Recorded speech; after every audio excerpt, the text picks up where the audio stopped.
మీ లైఫ్‌లో అసలిది నేనిలా చేసి ఉండకూడదు అని మీకు మీరు ఎప్పుడన్నా ఫీల్ అయ్యారా? లేదు నేను కరెక్ట్‌గానే ఉన్నానని మీరు ఫీల్ అవుతున్నారా? అలా అయితే నేను ఎప్పుడు అనుకోలేదు సార్. నేనైతే కరెక్ట్‌గానే ఉన్నాను. నేను అనుకున్నది అమ్మాయిలాగా అవ్వాలనుకున్నాను. నా లైఫ్‌ని లీడ్ చేయాలనుకున్నాను. అలాగే అయ్యాను. అలాగే ఉన్నాను. నేనైతే ఏం తప్పుగా చేశాననైతే ఫీల్ అవ్వట్లేదు. నేను అస్సలు తప్పుగా మీరు చేశారని అనట్ల. ఆ! మీ అభిప్రాయంలో ఎప్పుడైనా కష్టం వచ్చినప్పుడు, ఆ!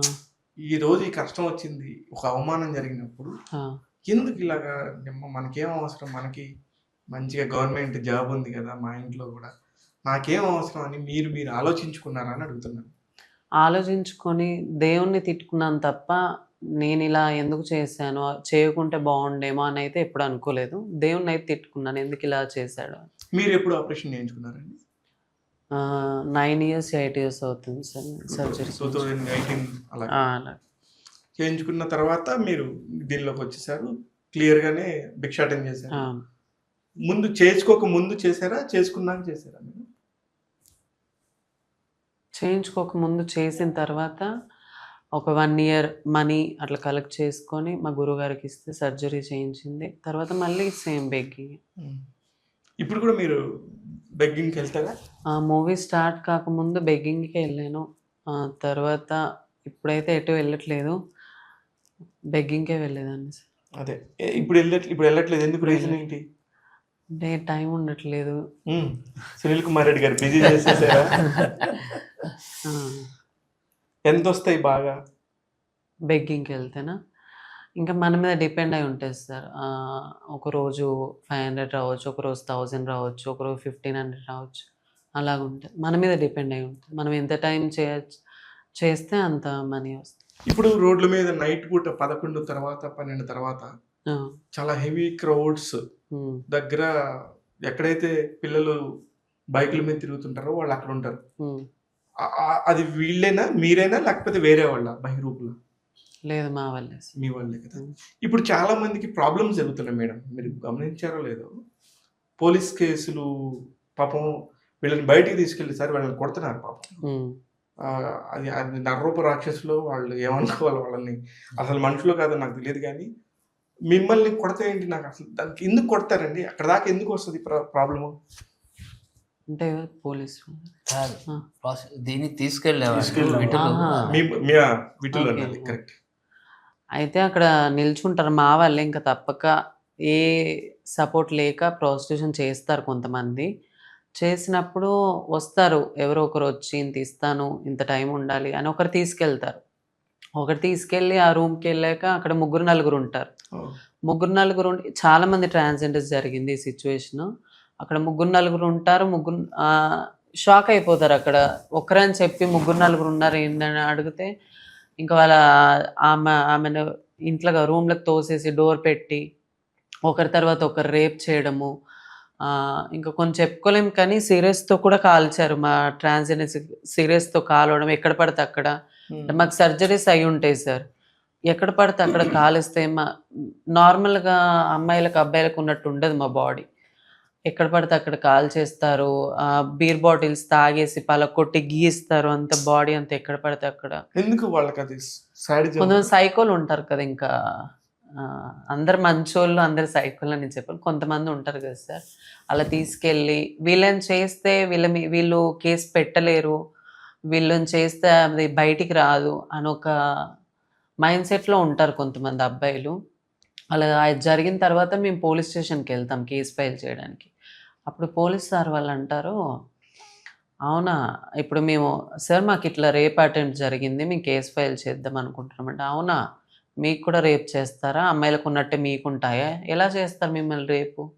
అని వాళ్ళే మమ్మల్ని రివర్స్ క్వెషన్స్ ఏస్తూ, అంత చీప్‌గా వేరేలాగా మాట్లాడేసరికి ఇంకా ఇక్కడ కూడా మాకు న్యాయం జరగదు. అసలెక్కడ న్యాయం జరగదనేసి మేము వెళ్ళిపోయి, ఇంకా ఆ సిట్యుయేషన్‌ని మేము బయట చెప్పుకోలేము. పోలీస్ వాళ్ళు న్యాయం చేయరు. గవర్నమెంట్ వ ఈ గవర్నమెంట్ కూడా న్యాయం చేయదు. ఫ్యామిలీ వాళ్ళకి చెప్పుకుందామంటే వాళ్ళింకా బాధపడతారు. ఇలాంటి సిట్యుయేషన్స్ ఎందుకొస్తున్నాయని. మీకెప్పుడైనా జరిగిందా అలాగా? నాకలా ఎప్పుడు జరగలేదు సార్. నేను ఎందుకంటే ప్రాస్టిట్యూషన్‌కెళ్ళలేదు. స్టార్టింగ్ నుండి ఇప్పటి వరకు బెగ్గింగే చేశాను. అలా ఎళ్ళిన వాళ్ళు, జరిగిన వాళ్ళు చెప్పారు. అంటే చెప్తే మీరందరూ ఒక కమ్యూనిటీ దగ్గరుంటారు. అవును. ఎంతమంది ఉంటారండి సుమారుగా? మా ఫ్యామిలీ వరకు అయితే మేము ఒక 50-60 మెంబర్స్ ఉంటాం. అందరూ ఒక దగ్గరే ఉంటారు. ఓన్లీ ఇందిరానగర్‌లో. అదే. హ్మ్. అంటే ఇందిరానగర్‌లో కూడా ఒక ప్లేస్‌లోనే ఉంటారు అందరూ. ఒక బిల్డింగ్‌లోనే ఉంటాం. అదే ఒక బిల్డింగ్‌లో. సో సాడ్ అండి మీది నిజంగా బాధ. మీ సినిమాలో ఇలాంటి సన్నివేశాలు ఉన్నాయా సార్? ఇది ఈ పాయింటేనండి. యాక్చువల్లీ ఒక రెగ్యులర్ మహిళ మీద, ఒక సిస్ మహిళ మీద సేమ్ ఒక రేప్ అటెంప్ట్ జరిగితే, ఒక గ్యాంగ్ రేప్ జరిగితే నిర్భయ చట్టాల ప్రకారం 10 సంవత్సరాల జైలు శిక్ష, ఉరి కూడా తీయాలి అంటారు. ఎందుకు సార్ చంపేశారు కదా! ఎన్కౌంటర్ చేస్తారు. ఎన్కౌంటర్ చేశారు. కానీ వీళ్ళ మీద అదే అత్యాచారం జరిగితే ఈవెన్ మన లా కూడా ఏం చెప్తుందంటే మాక్సిమం 2 ఇయర్స్ పనిష్మెంట్, లేకపోతే మినిమం 6 మంత్స్ పనిష్మెంట్ అని. అంటే ఒక రకంగా మీరు ఒక లైసెన్స్ ఇచ్చారు. వీళ్ళని రేప్ చేసుకుని ఏం పర్వాలేదు, ఎందుకంటే అది బెయిలబుల్ అఫెన్స్, చిన్న అఫెన్స్, ఒక పిక్ పాకెట్ కొట్టినట్టు అన్న ఒక మైండ్ సెట్ ఇవ్వటం అన్నది ఇంత స్ట్రింజెంట్ లా ఎందుకు తీసుకొని రావట్లేదు అనేది ఒక క్వశ్చన్ అండి. ఆ క్వశ్చన్ని మనం తీసుకొని రావాలనండి.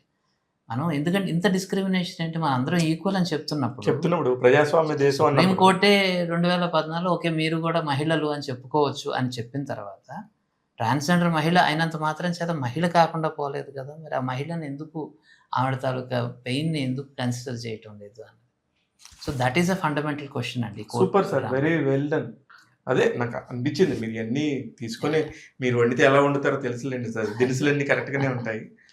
కాకపోతే మేడం ఇప్పుడు ఇట్లా చేస్తున్నారు కదా, దీని సినిమాగా తీసినప్పుడు మీరేం ఆలోచించారు, మీకేం అర్థమైంది?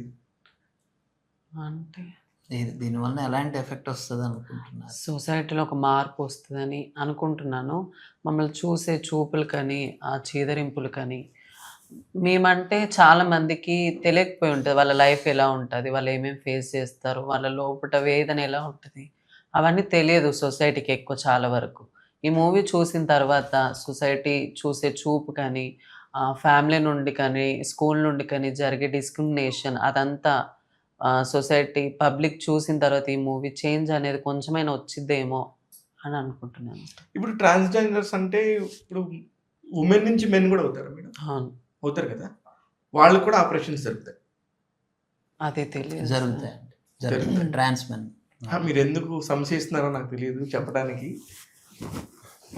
మీకు తెలిసిన సంగతి నాకు తెలుసు. నేను జర్నలిస్ట్నే కదండి. అంటే అయితే ఇప్పుడు మీలో మీకు పెళ్ళిళ్ళు జరుగుతాయి? మా గురుగారితో జరిగింది. మీ గురుగారితో అంటే మా గురుగారు తాళి కడతారు. ఫస్ట్ మాకు సర్జరీ అయిన తర్వాత 40 days తర్వాత మాకు ఒక రీబర్త్ లాగా మా గురుగారే మాకు హస్బెండ్, మదర్, ఫాదర్ అన్నీ ఆవిడే అనుకొని ఆవిడతో తాళి కట్టించుకుంటాం. గురుగారు కూడా ఉమెనే ఉంటారు? ఉమెనే ఉంటారు, మళ్ళీ ట్రాన్స్ ఉమెనే ఉంటారు. ఓకే. ఇంకా నార్మల్గా బాయ్స్ని ప్రేమించి పెళ్లి చేసుకునే వాళ్ళు కూడా ఉన్నారు ట్రాన్స్జెండర్స్. కూడా కదా పెళ్ళిళ్ళు కొన్ని, అలా కూడా ఉంటారు. అయితే సార్ అగైన్ ఈ సినిమాలో ఫైనల్గా మీరు చెప్పదలుచుకుంది ఏంటి? 19వ తారీఖున సినిమా ఎందుకు చూడాలనుకుంటున్నారు? నాకు ఈ సినిమా చివరిలో ఎలాగైతే సార్ క్యారెక్టర్ తన కూతుర్ని దగ్గరికి తీసుకోవడానికి కోసం చేసే ఒక ప్రయత్నం ఉందో అది జరుగుతుందని నేను ఆశిస్తున్నాను. So sir character has that's the only purpose అండి. ఇట్స్ మోస్ట్ నాకు అనిపించిన క్యారెక్టర్స్లో ఇలా ఉండాలి, ఇలా ఎమ్యులేట్ అవ్వాలి అని మనకు డైరెక్టర్స్ బ్యాకింగ్ దీంట్లో ఉంటుందండి. ఒక జడ్జిగా నేను ఎల్బీ గారి క్యారెక్టర్ని రాసినప్పుడు కానీ, లేకపోతే సార్ క్యారెక్టర్ అనుకున్నప్పుడు కానీ, ఈ రెండు తాలూకా ఇంపాక్ట్ ఎవరో ఒకరు దాన్ని తీసుకుంటారో, ఆడియన్స్లో కూర్చున్న ఎవరో ఒక తండ్రి తన కూతురు ఎక్కడుందో వెతికి ఏ హైదరాబాద్లో ఉందా లేకపోతే వరంగల్లో ఉందా అని కలుసుకోవాలని ఒక ప్రయత్నం చేస్తాడని, లేదు ఇంకొక తండ్రి మెడపట్టి గెంటేయకుండా ఉంటాడు అని అయితే నేను ఆశిస్తున్నానండి. కానీ ఇక్కడ నాకు తెలిసి ఇప్పుడు మీకంటే అవకాశం ఉండి మీరు వెదిరించి నేను ఇలానే ఉండాలని వచ్చేసారు, కానీ చాలామంది అలా లేకుండా కూడా నాకు తెలిసి ఒక పెద్ద ఆఫీసర్ ఉన్నారండి, నాకు తెలిసి ఎండిఓ, మండల్ డెవలప్మెంట్ ఆఫీసర్, పేరు కూడా చంద్ర సంథింగ్ ఏదో వస్తుంది, నా దగ్గర నెంబర్ కూడా ఉంది. రాయదుర్గంకి చేశారు అంతకుముందు, చాలా పెద్ద ఫేమస్, చాలా వర్క్ చేస్తారు. కానీ వాళ్ళు కూడా చదువుకొని సమాజంలో ఉద్యోగం పరంగా కానీ వాళ్ళందరూ చేసే వాళ్ళు కూడా చాలా మంది ఉన్నారు. వాళ్ళు మీ దృష్టికి వస్తారా మేడం ఎప్పుడన్నా? రారు కదా. ఉన్నారు so many people. Family support చేసిన వాళ్ళు, చాలా ఎదిగిన వాళ్ళు. మొన్న రీసెంట్గా పద్మశ్రీ అవార్డు కూడా వచ్చింది, డాన్స్లో సంపాదించింది. పేరెంట్స్ సపోర్ట్ చేస్తే ఇందులో లాయర్లు అయిన వాళ్ళు ఉన్నారు, డాక్టర్లు అయిన వాళ్ళు ఉన్నారు, అయ్యో, అదే ఐఏఎస్లు చెప్తున్నా. అయ్యారు, జడ్జిలు అయ్యారు. ఎందుకు చెన్నైలో కల్కి అని ఒక ట్రాన్స్ఫార్మర్, ఆమె రేంజ్ ఎక్కడికంటే అసలు ఐక్యరాజ్య సమితి అక్కడ మానవ హక్కుల అవునండి. దీంట్లో వర్క్ చేస్తున్నారు, అంత పెద్ద పొజిషన్. Great great sir. మీరు సునీల్ కుమార్ రెడ్డి గారితో వర్క్ చేశారు, ఈ సినిమా చేశారు. మీరు యాక్టర్గా మారిన తర్వాత చాలా పరిణామాలు చూస్తూ ఉంటారు. మిగతా సినిమాలకి ఈ సినిమాకు ఉన్న తేడా ఏంటి సార్? మిగతా సినిమాలకి ఈ సినిమాలకి భూమికి ఆకాశానికి ముందు తేడా ఉంటుంది. ఎందుకంటే ఇది జాగ్రత్తగా చూసి చెప్పండి, వేరే వాళ్ళు మీకు సినిమాలు వేయాలి. అందరూ చెప్తున్నాను, ఇంకా ఏం భయపడతాం, భయపడి బతికాం. ఎన్నాళ్ళు చెప్పేయండి ఇప్పుడు. ఎన్నేళ్ళు ఇప్పుడు చెప్పేయండి ధైర్యంగా. ఇంకా నేను ముందు జాగ్రత్తగా ఒకటి ఇచ్చా. ఏంటంటే ఒక పర్పస్తో సినిమా తీయడం అనేది దాంట్లో డెడికేషన్ ఉంటుంది. ఇప్పుడు ఆయన చెప్పారు, ఒక జడ్జి క్యారెక్టర్ రాసేటప్పుడు, తర్వాత నా క్యారెక్టర్ రాసేటప్పుడు, అంటే ఎంతో అనుభవించి రాసినాను. ఊరికే వచ్చినాయి. ఇప్పుడు ఆ డైలాగులు మీరు టీజర్లో విన్నారు, ఎంత బాగుంది సార్. ఆయన చెప్తుంటే కూడా మూవ్ అయిపోయి. నిన్న నాకు ఆశ్చర్యం ఉంది, నేను చాలామందికి షేర్ చేశాను. అసలు అన్బిలీవబుల్ ఎంతమంది రెస్పాండ్ అయ్యారంటే, అసలు నేను ఎక్స్పెక్ట్ చేయని వాళ్ళు కూడా వాళ్ళు చాలా ఎమోషనల్గా ఉంది, అసలు కళ్ళనీళ్ళు వచ్చినాయని చెప్పారు. సార్ ఎందుకు సార్, నిన్న మీరు మెసేజ్ పెడితే నేను ఇంత ఇమ్మీడియట్ గా రియాక్ట్ అయ్యి దాన్ని చూసే, వితౌట్ నేను చూడకపోతే నేను కూడా సరే మన సునీల్ గారే తర్వాత నాకు ఆయనతో ఇండివిజువల్ గా చాలా మాట్లాడాలని ఉండే ఎప్పటి నుంచో, అనుకోకుండా ఇలా కలిసాం మనం. ప్రతి డైలాగ్కి కూడా ఒక అనుభూతి ఉంటుంది దాని వెనకాల. ఎంతో ఫీల్ అయ్యి. ఎన్ని రోజులు పనిచేశారు? నేను ఒక 4 days. ఎంత రెమ్యునరేషన్ వచ్చింది మనకి? ఆ సినిమాలు చేయడమే గొప్ప రెమ్యునరేషన్. అసలు ఆయన ఎంత నవ్వినవాడు చూడండి. నేను ఆ డబ్బులు ఎప్పుడు ఇచ్చాను సార్? ఇచ్చారు. నాకు తెలుసు సార్, ఆయన ఇస్తారని కూడా తెలుసు. ఒక్కొక్కళ్ళు ఎంత ఎలా రియాక్ట్ అవుతారో చూస్తున్నారు. నాకు అందరూ కొంచెం తెలియటం వల్ల హాయిగా మాట్లాడుతుంది. ఒక యజ్ఞం లాంటిది ఈ సినిమా, ఒక యజ్ఞం. ఆయన చేసిన సూపర్ సార్, ఫ్యాంటాస్టిక్. అటువంటి దాంట్లో మనం పార్ట్ అవడం అంతకంటే గొప్ప విషయం. మీరు గాంధీ తాత చెట్టులో దానికంటే కూడా తృప్తి వచ్చేది ఇటువంటి సినిమాల్లోనే కదా. గాంధీ తాత చెట్టులో నటించినప్పటికంటే ఆనందంగా చెప్పారు. నేను యాక్సెప్ట్ చేస్తున్నాను. నేను చూశాను, నేను విన్నాను. ప్రజలు చూస్తారు, ప్రజలు చూడాలి. రేపు 19వ తారీఖు మీ సినిమాకి వచ్చి ఎల్జీబీటీకి మిమ్మల్ని ఆశీర్వదించాలి. డెఫినెట్గా మంచి సినిమా చేశారు. నిజంగా మనందరం సమానం అని చెప్పి మాటలు పుస్తకాల్లో రాయటం కాదు, చేసి చూపించారు sir. Hats off to you. Thank you. అలాగే హిమ, నిజంగా నువ్వు చెప్తే తప్పలేదు, నువ్వు చాలా అందంగా ఉన్నావు. హీరోయిన్ గా ట్రై చేయి, నిజంగా హీరోయిన్ గా ట్రై చేయి. యాక్టింగ్ మీద ఇంట్రెస్ట్ ఉంటే నిజంగా చేయి. సునీల్ కుమార్ రెడ్డి గారు అన్ని సినిమాల్లో పిలుస్తారు ఎట్లా. ఆల్ ది వెరీ బెస్ట్ మా. నేనేమన్నా ఇబ్బంది పెట్టి తప్పుగా మాట్లాడితే నన్ను తప్పుగా అనుకోవద్దు. నా డ్యూటీలో ధర్మమే తప్ప నాకు వ్యక్తిగతంగా నీ మీద ఎటువంటి కోపం లేదు. అంటే తను చెప్పిన ఒక చిన్న దాని క్లారిఫికేషన్, ఇంకొక అమ్మాయిని అనుకొని తను కాకుండా తిన్ను పెట్టడానికి రీజన్ అదొకటి. అంటే నేను ఒకరిని పక్కన పెట్టలేదు. ఆ అమ్మాయిని చూసినప్పుడు ఆ అమ్మాయిలో ఒక రెబల్నెస్ చూశాను నేను, ఇంకొక అమ్మాయిని. ఈ అమ్మాయిలో సాఫ్ట్నెస్ చూసాను, అందుకని ఆ అమ్మాయిని రెబల్ క్యారెక్టర్ గానే పెట్టాను. ఆ అమ్మాయి కూడా ఈ సినిమాలో ఉంది, ఒక ఇంపార్టెంట్ క్యారెక్టర్ ప్లే చేసింది. తర్వాత ఆ అమ్మాయి సనా ఖాన్. తర్వాత నేను మొదట బాధపడ్డాను, సార్ మీరు నాకు ఈ క్యారెక్టర్ కాదని అన్నందుకు. కానీ ఈ క్యారెక్టర్ చేస్తున్నప్పుడు నాకు ఎక్సలెంట్ క్యారెక్టర్ ఇచ్చారు, ఇది నేనే సార్ యాక్చువల్లీ. అదే మీరు కూడా అనాల్సింది. అందుకే నమ్మా నేను సునీల్ కుమార్ రెడ్డి. నాకు ఎవరెవరికి ఏమి ఇవ్వాలో తెలుసు. నాకు క్లైమాక్స్ లో అంటే డైలాగులు ఎంత అద్భుతంగా, సీన్స్ అంటే సీన్ కన్సీవ్ చేసిన విధానమే. అసలు ఆ స్క్రిప్ట్ చదవగానే మనకి మామూలుగానే పట్టపట్టు వచ్చేస్తాయి. స్క్రిప్ట్ చదివాక యూ డోంట్ బిలీవ్. ఆ సీన్ అయినంతసేపు నా కళ్ళనీళ్ళు కారుతూనే ఉన్నాయి. నిజంగా సార్, చాలా మంది జర్నలిస్టులు ఎమోషనల్ గా ఉంటారు. ఎమోషనల్ ఉంటేనే జర్నలిజం చేయగలరు. ఎక్కడో కరడగట్టిన తీవ్రవాదుల్లాగా ఉండేవాళ్ళు కొంతమంది ఉంటారు, కానీ వీధికో ఒకళ్ళు అలాగా అందరూ కూడా చాలా మానవతా దృక్పథం ఉన్నవాళ్ళే. అందుకే మీరు అందరూ కూడా జర్నలిస్టులుగా ఇక్కడ దాకా వచ్చారు. మీరు 10 సినిమాలు తీశారు, మీరు 10 సినిమాల్లో నటించారు. మీరు కూడా అమ్మా, మీరు చాలా మంచి వాళ్ళతో పనిచేశారు. All the very best.